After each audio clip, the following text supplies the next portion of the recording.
still maintaining his undefeated streak even inside of the military. And it just makes me uh, use him as an example because I was there with him from his first fight to his last fight, and all the way to the combative championship. Yep, I was in the corner, and it just reminds me that you know what makes him different is not being tough. It's not being courageous. It's not being some superstar. Very humble guy. You know, what made him different was his level of preparation, the level of preparing to do anything, his level of preparing, his willingness to improve. I was watching some old sparring footage of him. I got a lot of footage of the guys, especially the champions, and so I just plugged his name into my computer and said Ricky Saxton and brought up some footage. And I'm looking at this guy who's a wrestler. I'm looking at his Muay Thai. I'm looking at his boxing. There's one scene in the training footage where he outboxes a Golden Glove champion, and I'm like, wow, like I forgot about Ricky's ability to adapt to every situation, every scenario. There's one particular fight where he's doing MMA, but the guy is able to resist Ricky's takedowns. Ricky turns the fight into a Muay Thai fight and beats him standing.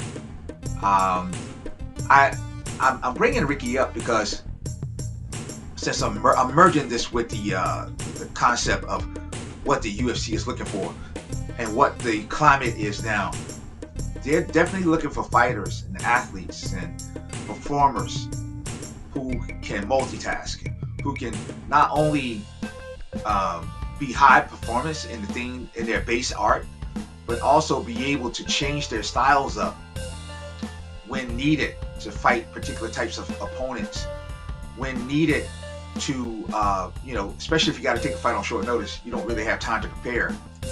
So you got to have that real fight IQ. There's a phrase being thrown around. I will say people are using it correctly.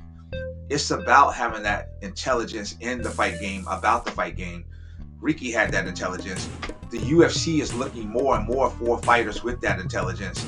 However, you see it sparingly. Where did we see it? We saw it in Volkanovski when he fought Lopez. You can have a high-level fight IQ one or two ways demonstrated, and that is when you face adversity and you overcome it in the middle of the fight that you're in. We're not talking about a guy that loses a 3-fight losing streak and then comes back and wins the championship. That's not what we're talking about.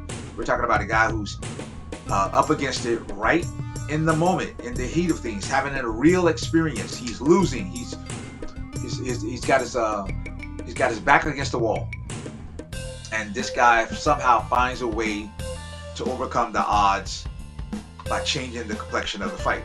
That's fight IQ. The other fight IQ you see is a guy who's so skilled, not athletic. We're not talking about a guy who's like super strong. We're not talking about a guy who's faster than everybody, but super skilled. And he is able to shut his opponent out of the fight. He doesn't allow him to even get started. And it may go the distance, or he may finish him, but it's just a one-sided affair against a highly skilled opponent.